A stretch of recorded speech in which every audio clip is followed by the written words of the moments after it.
The 15th century saw a great age of exploration, as intrepid navigators from the Old World sailed off to explore the New. Spanish explorers, beginning with Christopher Columbus, sailed west, across the Atlantic, then went around or across the Americas in order to reach the Pacific. But Russian exploration moved in the opposite direction, east through Siberia, and then across the northern Pacific Ocean. Eventually, in the 19th century, Spanish and Russian expansion met in what is now the American state of California. It was here that the southernmost Russian settlement in North America was founded. The settlement was called Fort Ross. The story of Fort Ross begins in 1799, when nobleman Nikolai Rezanov convinced Russian Emperor Paul I to establish the Russian-American Company. This organization was founded with the mission of expanding Russian colonization by establishing new settlements in America. Rezanov sailed to the New World, visiting Japan and Hawaii before helping to create Russian settlements in Alaska. Conditions in the Alaskan colonies were harsh. The housing was primitive, and food was scarce because many supply ships were lost at sea. In 1806, Rezanov sailed south from what is now Sitka, Alaska, in a life-or-death mission to try to procure food from southern colonies on the Pacific coast of California. He successfully reached the Spanish settlement of San Francisco and returned to Sitka with a cargo of wheat, barley, flour, and beans. Alexander Andreevich Baranov was the manager of the Sitka colony. He saw the bounty Rezanov had returned with and began to plan a colonial settlement in California. There were no Spanish military installations north of San Francisco, so the land there was ripe for the taking. There was a large sea otter population for hunting, as well as the possibility of further trade with the Spanish missions, which could provide food to the more isolated Russian settlements in Alaska. In 1808, Baranov sent 2 ships south, with instructions to find a suitable location for a colony and to bury possession plaques signifying Russian claims to the land. They found a spot 15 miles north of Bodega Bay, with abundant natural resources and a suitable anchorage for ships. The settlement they founded in 1812 would take its name from the Russian word Rus, the root of the word Russia. The settlement came to be known in English as Fort Ross. Fort Ross was the first multi-ethnic community in Northern California, a mix of Russian settlers, Native Alaskans, and the native Californians who had lived in the area for hundreds of years. These natives, members of the Kashiapomo people, had used the area as a seasonal home, settling there in the summer months since 1000 BCE. Through its lifetime as a Russian colony, Fort Ross was home to a myriad of different members of the Russian Empire, including Ukrainians, Poles, Finns, Estonians, and Latvians. Fort Ross was the epicenter of a collection of Russian settlements that the Russian-American Company referred to collectively as Colony Ross. These settlements included a port at Bodega Bay called Port Rumyantsev and a sealing station on the Farallon Islands. By 1830, there were 3 additional farming communities in the colony, which were known, using the Spanish term, as ranchos. Fort Ross was established specifically as an agriculture base to supply the more northern Russian settlements with food, as well as with goods procured through trade with the Spanish settlements in the region, then known as Alta California. In addition to farming, the company hoped to carry out a fur trading business, but by 1817, the native sea otters had been almost entirely wiped out in the area due to 20 years of intense hunting by Spanish, American, and English ships. The colony was the site of the first windmills in California, and the Russian managers introduced many European innovations to the region, such as all-wooden housing, stoves, and glass windows. Russian scientists associated with the colony were some of the first people to record California's natural and cultural history. And the first vaccination in California was performed by a Russian surgeon there in 1821. By 1841, Fort Ross was in decline. In 1838, the Russian-American Company had signed an agreement with the Hudson Bay Company to supply Russian agricultural needs in Alaska, so Fort Ross's agricultural importance declined considerably. The sea otter population was long gone, and the Spanish missions no longer traded necessary goods with the Russians, so in 1842 it was put up for sale and was ultimately purchased by John Sutter, a Swiss immigrant with dual Mexican and American citizenship. Sutter would go on to become world famous in 1849, spurring a gold rush that brought thousands to the western United States in the hopes of striking it rich. The property passed through a variety of private owners until it was purchased by the California Historical Landmarks Commission in 1900, who eventually passed it over to the state of California. In 1909, the 3,393-acre site was established as a historical state park, and it's been open to the public ever since. The California Department of Parks and numerous volunteers have spent decades on extensive reconstruction and restoration of Fort Ross, including diverting an entire state highway that once ran through the property. The original chapel was completely restored in 1973, and in 2012, a modern interpretation of one of the colony's original windmills was constructed for the park's visitor center. The pieces of this windmill were made in Russia and then brought to California, where they were assembled by hand. It's now the only working example of a windmill of this Russian style in the world. This windmill is a fitting symbol of all that the Russian settlers of Fort Ross brought to America, and of the lasting effects of Russian culture on American history.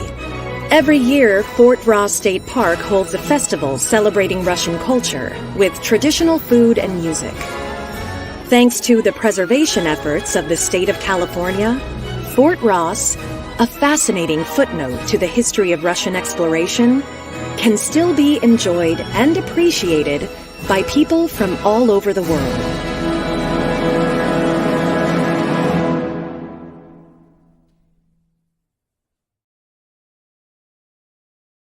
I am Igor Polishchuk. I am the Director of External Relations at Fort Ross Conservancy, and I'm speaking live to you from California. That's why I say good morning, because it is 9 a.m. here, and I understand that it is 7 p.m. in Moscow. So welcome, everyone. I'm glad to have the opportunity to speak with you. I've been at Fort Ross for the last 4 years, handling all the communication functions of the organization and being engaged in numerous projects that we're working on for cultural preservation and historical preservation. So I'm glad to have this opportunity, and I want to thank the American Center in Moscow for allowing me to speak with you today. And I already received one of the questions from the audience. And the question is, can you share some insights into the historical significance of Fort Ross and its role in the Russian-American Company's activities in California during the early 19th century? I think that's an excellent question. And first of all, I want to thank the team for making this wonderful movie. It's short, but it's packed with information. I might want to expand on it a little bit more and tell you that Russian exploration of California started in 1803 with the help of Americans. During the 19th century, the Spanish Empire did not allow any foreign ships to enter its ports uh, because the Spanish wanted to control the trade with Asia, and they wanted to monopolize this trade. And because Spain reached the shores of the Pacific before anyone else did, in terms of all the other naval powers of the 19th century, they wanted to keep control of it. And so Americans out of Boston who wanted to trade with China, on their journey to China, the only place which they were allowed to dock was in Alaska, which at that time was part of the Russian territory. And so in 1803, an American sea captain named John O'Kane came to Sitka, called the New Archangel at the time. Um, and he talked to the governor of Russian America, Baranov, and he proposed that um, both Russians, Alaskan natives, and Americans journey into California to hunt for sea otters. Sea otters were the number one commodity at that time because of their fur. So the sea otters, they have the most dense skin on the planet. They have 1 million hairs per square inch. So it's very dense, very glossy, very soft. And high prices were paid for those skins, first of all, on the Asian market, and second of all, on the European market. Because sea otters or sea otter population was more or less already depleted in the Russian controlled areas of Alaska, it made a lot of economic sense for the Russian American company to go into California to look for further sea otter populations there. The primary concern for the company at that time was the lack of worthy ship vessels. And so the Russian American company had to rely on American captains, such as O'Kane, to take him to California, where the Alaskan natives would hunt for the sea otter skins under Russian supervision. And then those skins will be taken on American ships to Canton, which is modern day Macau, Hong Kong area, where they would be traded. So the first time Russians came to California was actually 1803 on American ships, and they were to hunt offshore because the Spanish did not allow them to enter the mainland. And so most of the catch was done on little islands right outside of mainland California. And by 1808, after Rizanov's visit to California, the governor of Russian America did decide to claim some land in California, which was not occupied by the Spaniards. And so the Russians came in 1808. They scouted the territory up until 1812 until they found some worthy spot on the ancient Kashaya-Poma lands, which is where Fort Ross was found as a settlement in 1812. So in terms of historical significance, the number one historical significance of Fort Ross is the building of the oldest Orthodox chapel and also the Orthodox parish south of Alaska. And that happened in 1824,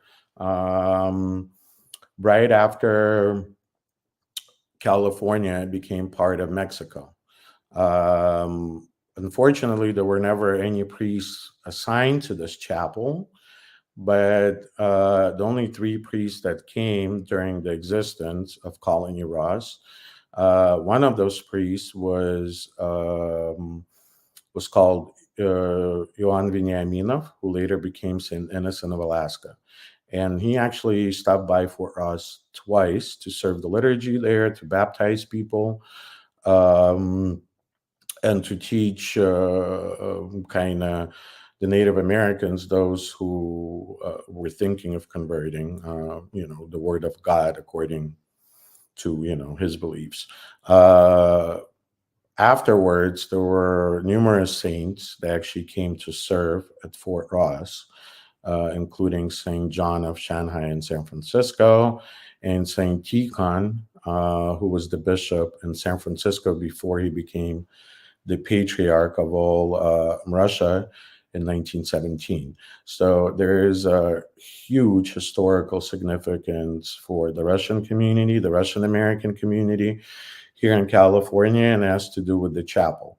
Another thing in terms of significance, and again, cultural significance, um, is the introduction of the windmills.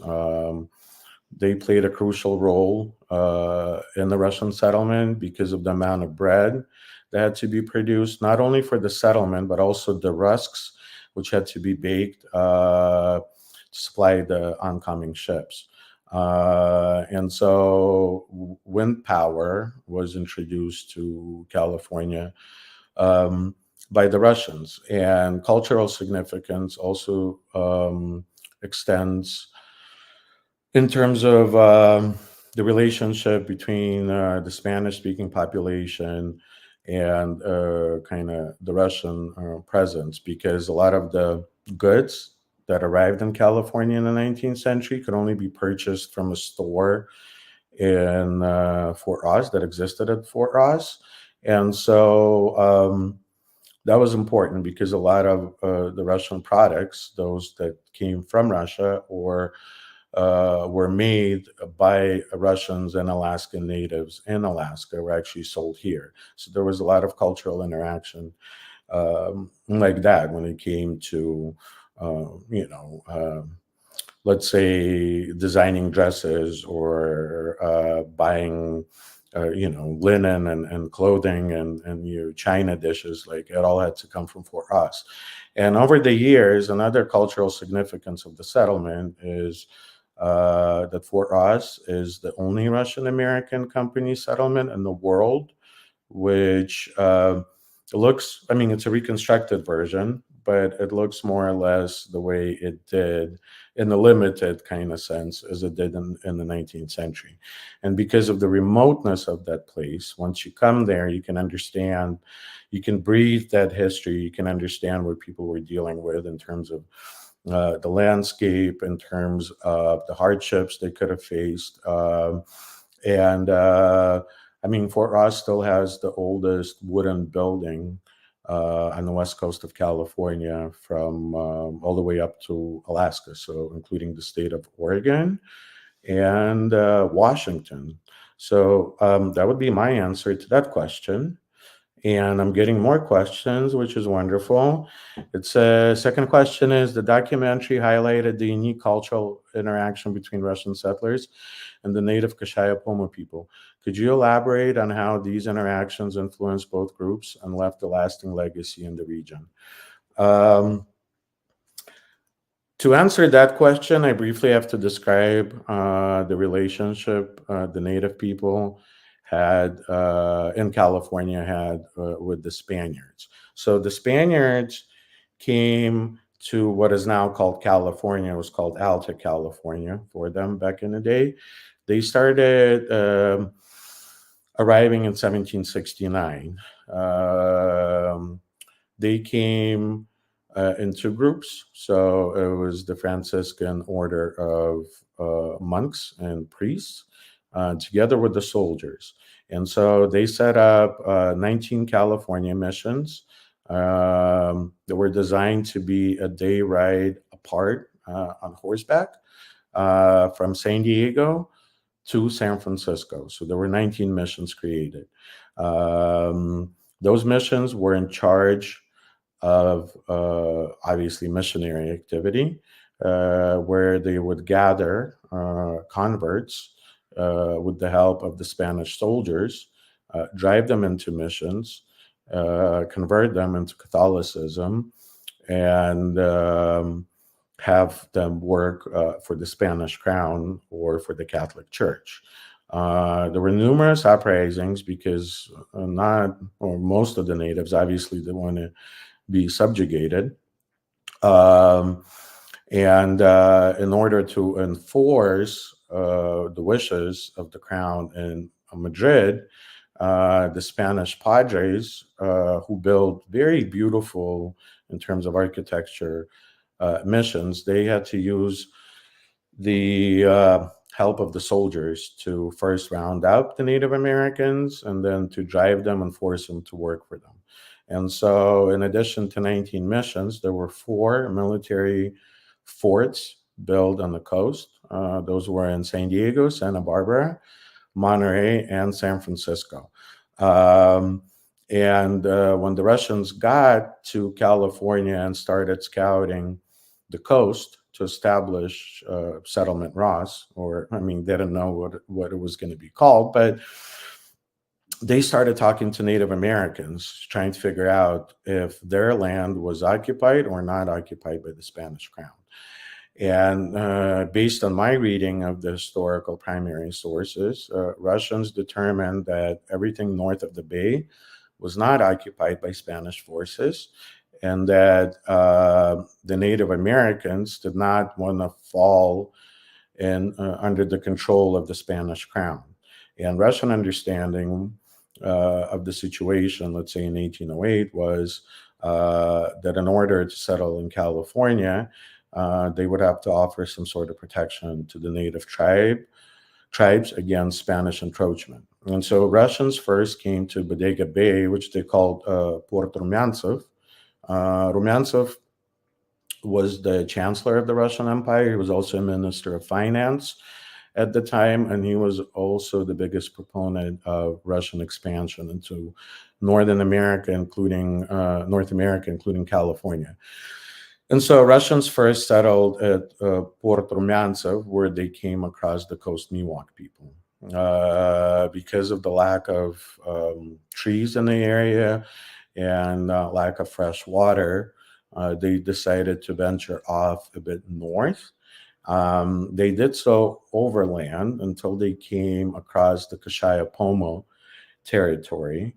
And Ivan Kuskov, who was sent on these scouting expeditions, and the person who built the fort, who was Baranov's close friend and kind of his right-hand man, he negotiated with the Kashaya. Again, this is all based on Russian primary sources, to allow Russian American company to settle on their land. He offered them, like basic gifts, which are kind of worthless now: jeans, beads, an axe.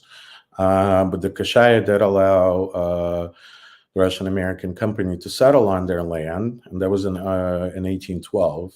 And when the Russians came, it was only 25 Russians and 80 Alaskan natives.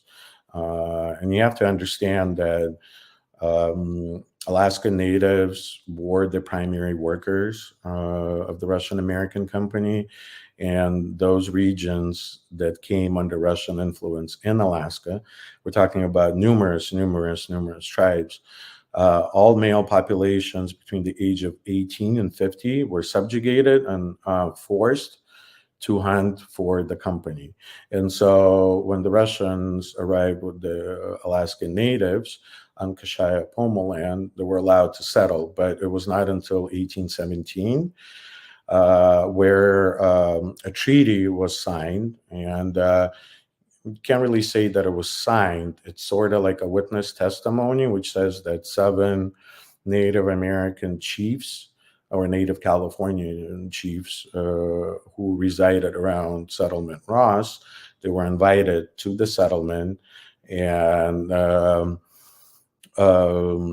in the presence of different Russian officials, and they signed, well, not signed, they were kind of read a document and they consented to, which would basically said that the Kashaya-Pomo ceded the land or rented it, more or less, to the Russian American company for their commercial purposes.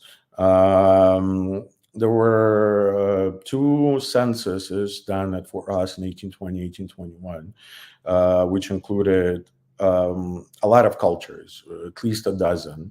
Obviously, the working language was Russian, Um, but people were allowed to speak their own language at home.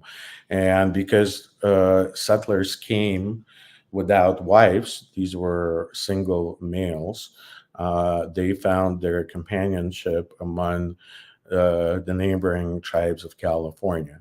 And so a lot of the families were formed between the Alaskan Native communities and the Native Californian communities.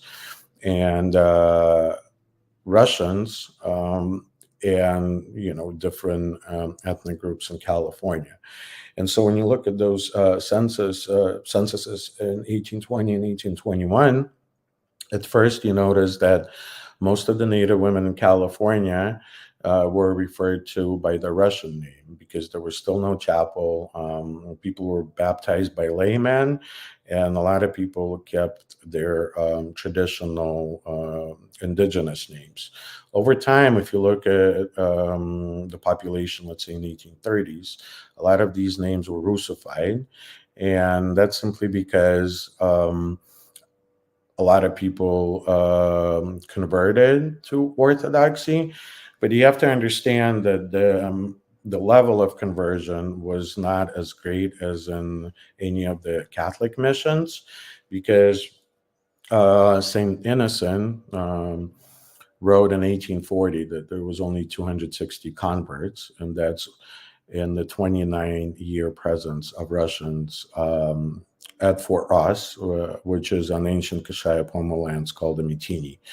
And so, if you look at that and those numbers, you're talking about maybe 10 converts per year, which to me, at least, and again, this is my very subjective opinion, means that it was the household who decided how they wanted to raise their kids, whether or not they wanted to follow their native traditions or they wanted them to convert to Orthodoxy. So, I mean, over the years, at least the Russian sources said that the settlement lived peacefully with their native California neighbors. Um, it is true that the settlement was never attacked, either by the Spanish or any of the native tribes.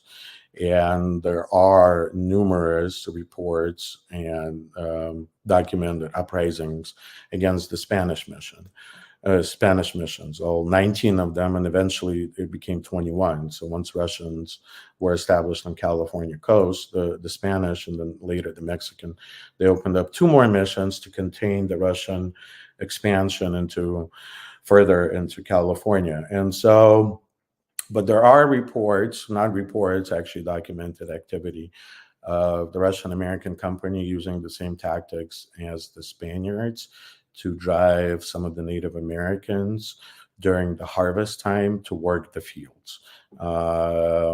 After harvest was over, Native Americans were allowed to return back to their villages with their families. But while the men worked the fields during a couple of months, their families were kept hostage in and around the fort.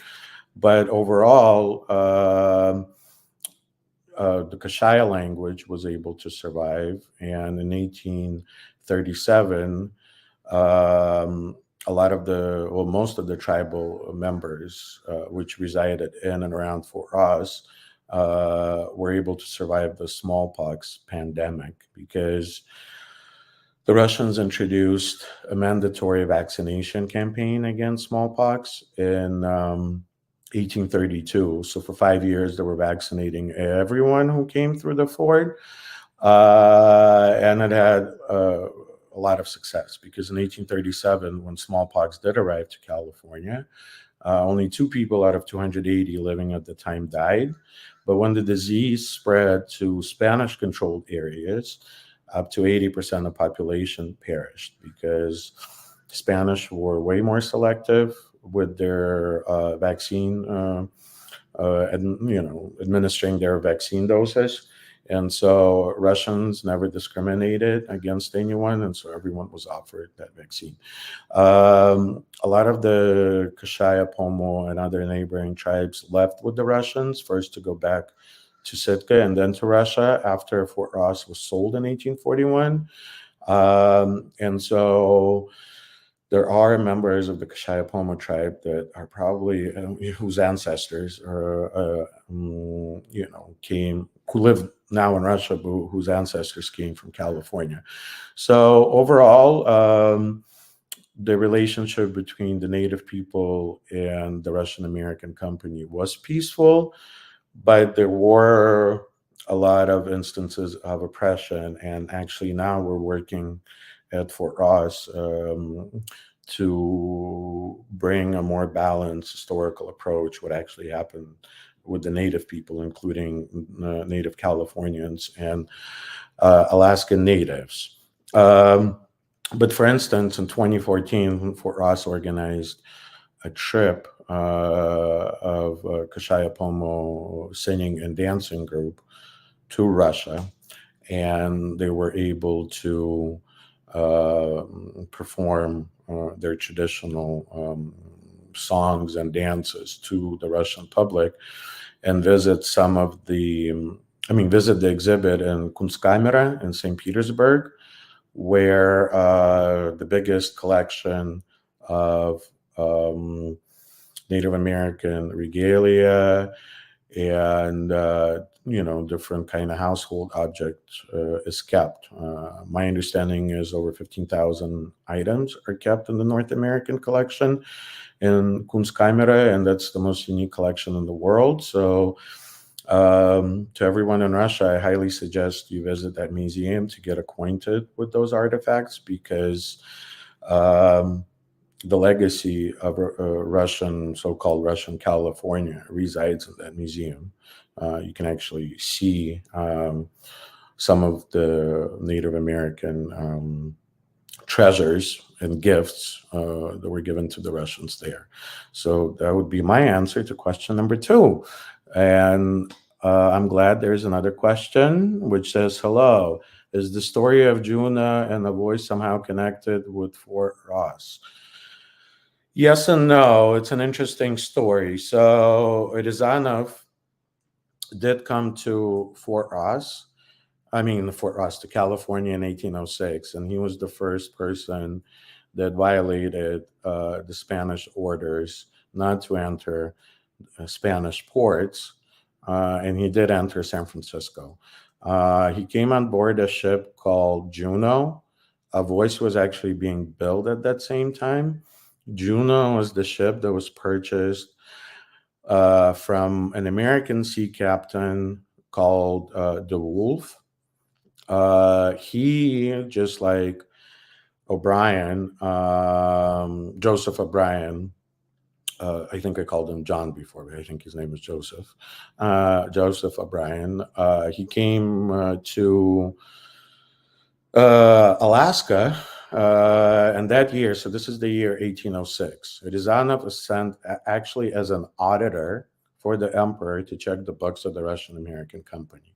When he arrives from his long journey, because he participated in the global circumvention, he arrives to Alaska and he finds the colonies in very bad shape. So people were starving. The supply ships never reached Russian Alaska that year. And so people were literally like starving and dying from starvation. Also, there was a scurvy outbreak. You have scurvy outbreaks when you lack vitamins. And so no food means scurvy. And John the Wolf from Boston comes to Alaska. Rizanov and Baranov first decide to purchase all the provisions the ship had in order for settlers to survive in Alaska.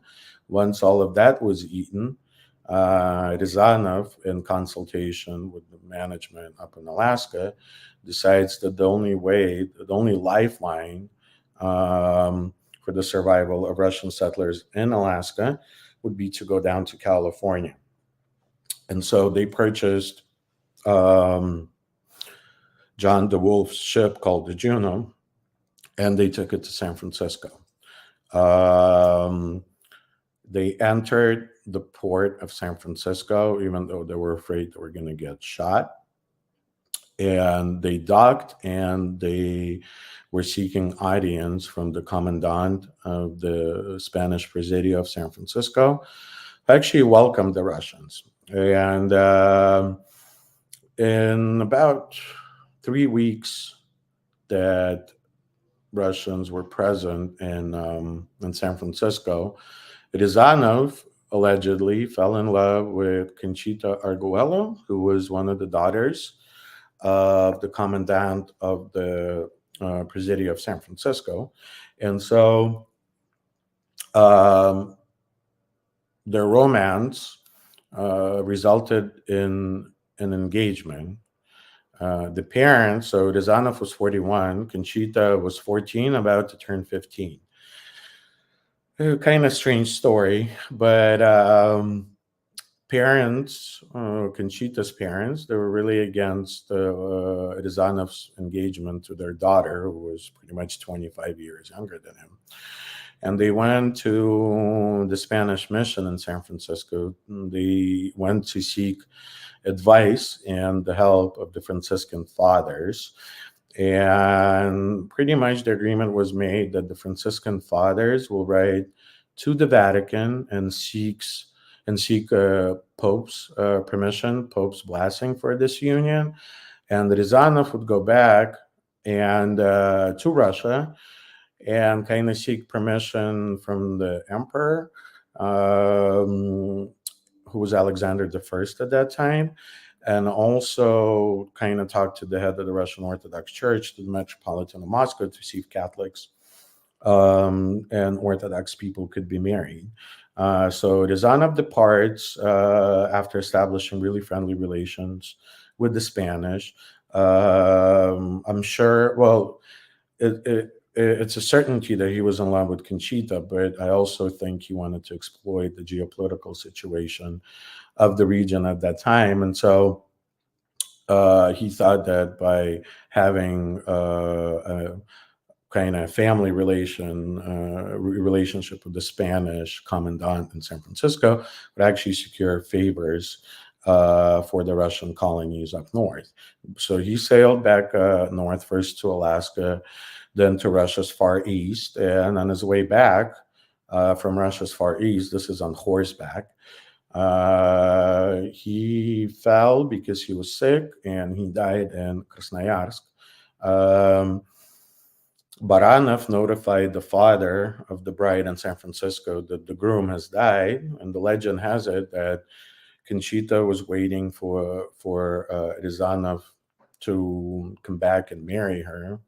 I'm not sure if the news of his death was related to her by the father, but the legend has it that she was waiting for him for a while, up until the age of 57, until she not married. She entered a Catholic convent and became a nun.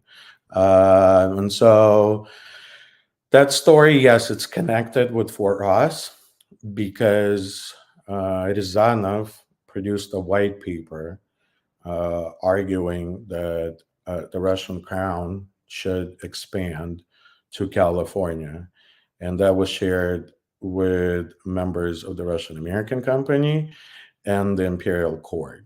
Another quick side story from that visit. So the Wolf, who was now stuck without a ship because Russians purchased this ship, he actually had to go to Russia's Far East, kind of without a ship. And so Russians did sell him a ship. On the journey to the Russian Far East, that ship was attacked by the whale.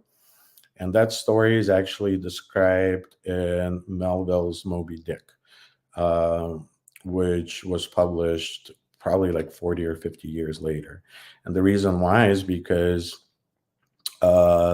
Melville was the Wolf's nephew. And so that story made it into a great American novel, which I recommend everyone reading for those who haven't read it yet. So Moving on, another question. This is wonderful. I'm so glad to have so many questions. So, beyond the historical aspects, can you share some of the unique natural features and landscapes that make for us a significant ecological site? That's a great question. The landscape looked completely different before the Russians arrived there. The native Kashaya-Pomo community has always lived in perfect balance with nature and the landscape around them. Obviously, the Russian American company was a commercial company which put profit above everything else. And so the landscape, unfortunately, has changed a lot after the Russian arrival. So, for instance, actually, this is also important in terms of cultural significance. I missed that part during the first question. So, the Russians started building the first ships at Fort Ross. So, four ships were built. And that was a huge deal at the time because it was on the border of Spanish empire, and suddenly you have all of this industrial activity, windmills being built, ships being built, ships with like three masts and cannons and everything else. And the reason why I'm mentioning that is because for all the construction work, the Russians had to use redwood. And so redwood forests, which only grow on the western side of the Sierra Nevada mountain range, these are very beautiful and ancient trees. They're like thousands of years old, very strong, very tall. Most of those trees for us were cut out and cleared during the Russian presence there. And just to give you an idea, when the last ship was being built, this is 1824, so 12 years after the Russian arrival to California, the redwood forests were cleared out 12 miles, around Fort Ross. So that had a substantial impact. Sea otter population obviously suffered. At Fairlawns, which are islands kind of just outside of San Francisco. For those who ever been to San Francisco, you can see them on the clear day on the horizon overlooking the Pacific. There was a lot of sea lions that were slaughtered there. Sea lion meat was used by the settlers at Fort Ross. It was also salted, packaged, and sent to settlers up in Alaska. So there were thousands of sea lions and other marine mammals that were killed on those islands and around Fort Ross. So the marine mammal population in California was severely impacted. Forests were impacted.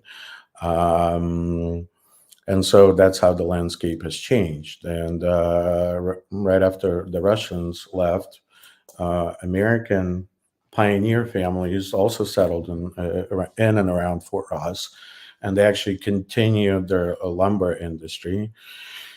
And so a lot more forest was cleared out. So now the landscape, I'm sure, looks a lot different than it did 200 years ago. But we are working with different academic institutions to restore the ecosystem. And for instance, now we're working to rebuild the kelp forests in and around Fort Ross. Because once the sea otters were gone, the sea urchins came in, and sea urchins ate all the kelp, and without the kelp, the sea otters really can't return. So it's a very fragile ecosystem, and we hope to restore the kelp forest so the sea otters can come back and live again offshore of Fort Ross. All right, moving on. What cultural events are being held at Fort Ross? Well, COVID impacted a lot of the kind of gathering activities. Now we're slowly coming back to hosting public events. So this year, Fort Ross held the Alaska Native Day. It's when different tribes from Alaska come and celebrate their culture at Fort Ross. That happened in May. In addition, we held the Metini Day. That's the day when Kshayapomo and all the other invited tribes come to celebrate their culture. And Metini, again, Metini was or is still the name of the site of Fort Ross. So we just held that event in August. This coming Saturday on the 14th, we're having the Harvest Festival. That's one of our traditional events. It happens every year in October, and people gather to collect pears and apples from the old Russian orchard, which was planted by the Russians in 1814 and expanded throughout the Russian presence here. And the trees were left behind, obviously, when the Russians left. And so there's still 2.5 cherry trees, which were planted in 1820 by the Russians that are still alive. And those are the oldest trees in the garden. Then we have different types of apple trees and pear trees and like plums. But at some point, for us, produced melons, watermelons, oranges, wine. And so people come to celebrate, I guess, the Russian agricultural or gardening achievement in California. Additionally, we have Orthodox church services every year, typically in May, July, and in the fall. So those continue to happen. In July, we also have the Fort Ross Festival, but this year we skipped it because we were still unsure if we can get like sponsorship and how many people would come. So, but next year we're definitely doing it.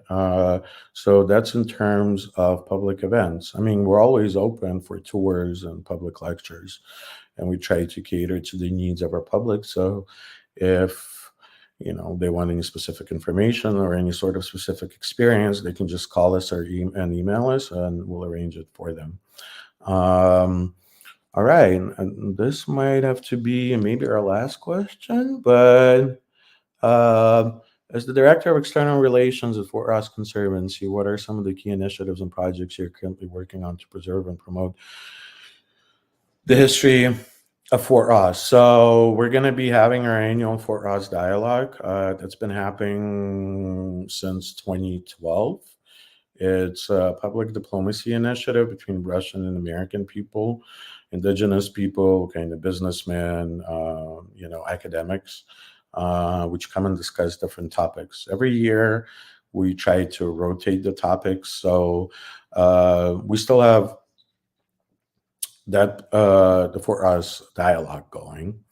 In terms of cultural preservation and cultural heritage, our aim is to restore the chapel because we have found evidence that it looked a lot different, at least from the perspective of its interior design than it did in 1824. And so historical research has been done on the chapel. Proposals have been made, and I think now it's more up to the finding funders to fund that project. Also, I mean, we're working on a lot of other historical topics, the interaction between, let's say, the mission of Sonoma, which is the closest Spanish mission to Fort Ross, and Fort Ross residents. I'm personally working on research to outline the building of the first wharf or a pier in San Francisco. So this is way before Gold Rush. We're talking about 1840, 1841.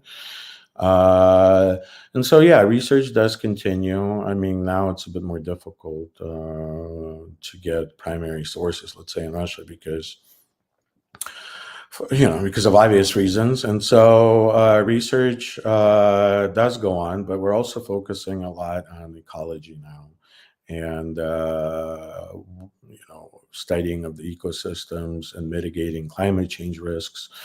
And we're trying to get more perspectives and to work on more inclusive history, to incorporate Kashaya Poma narratives and Alaska Native narratives. So research does go on, but just at a bit slower pace. And I hope I answered that question. Oh, in terms of promotion, I've been doing a lot of lectures personally on the Russian history of California, which covers pretty much everything from 1803 up until 19th century. A lot of topics are unfamiliar. For instance, like when gold was discovered, a Russian American company sent one of the first expeditions, scientific expeditions. And so, unlike the rest of the settlers that started arriving in California, I mean, there were no scientists, there were no geologists. Russians sent like scientific group, and they discovered within a month a few pounds or a few kilos of gold, and then they wrote a report on it. They went back to Alaska, and they never came back after 1846 to engage in any sort of commercial production. But Alexander Rochev, who was the last manager for us, did come back in 1851 as a private citizen and tried his success in becoming rich from washing gold in California. In fact, he invented a whole machine to wash gold, which he sort of copied from his experience in the gold production in Siberia. So I'm actually looking into that research topic as well. And so, yeah, there's a lot of stuff that goes on. Also, I lecture a lot on the 1863 visit of the Russian Navy to San Francisco during the Civil War, how the Russian sailors helped save the city from the fire, how there was a romance formed between one of the sailors and the daughter of an American commander of one of the forts here. So, for us, Conservancy and I myself are doing their best trying to preserve and expand the history of Fort Ross. And so more questions are coming in. This is awesome. How can individuals and communities get involved or support the mission of Fort Ross Conservancy, whether through volunteering, donations, or other means? We always welcome volunteers. We always need them. I mean, every time for those living in California, I don't know if anyone from California is tuned in. We're always looking for volunteers to help on any of our events. This can be in terms of, just simply providing some sort of physical aid or being a guide for a specific event. Or even if somebody wants to, let's say, volunteer and give a lecture on a specific topic, we'll always welcome that. Donations, obviously, we seek donations. Best way is to visit our website. There's a donation link. You can make it, I'm sorry, through PayPal, or you can send us a check to Fort Ross Conservancy. All the money we collect is actually used for educational programs.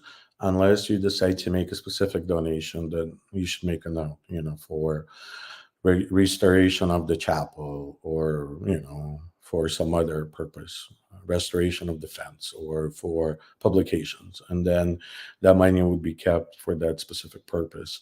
I'm not sure how it is possible nowadays to actually send any donations from Russia, but we always welcome any sort of financial or volunteer support. For those who are interested in helping us with research in Russia, um, that could be priceless, especially nowadays. It's all about communication and collaboration and working together. And I personally and the entire organization welcome that as well. And right now, we're actually working on a research pertaining to horse movements from Russia's Far East into Alaska. So, if anyone is interested in early trade routes and the use of horses, you can always email me. My email is available on the website, and maybe the organizers could share it here. Um, but yeah, I think that was the last question. And to summarize, again, I want to thank the American Center in Moscow for organizing this. I think at a time like this, the dialogue between Russians and Americans is crucial. And as I said before, I'm always here to answer your questions or brainstorm, potential channels of collaboration if anyone wants to engage in any sort of research or need my help for their research or anything you want to discuss. I'm always available to public and to different academic institutions if anyone wants to organize another lecture, topic specific. Then I'll be more than happy to do that. But overall, I'm privileged to be here. This was amazing, and I'm lucky to be given the opportunity to spend some time with you. So thank you very much, everyone, for tuning in, and good luck. Thanks.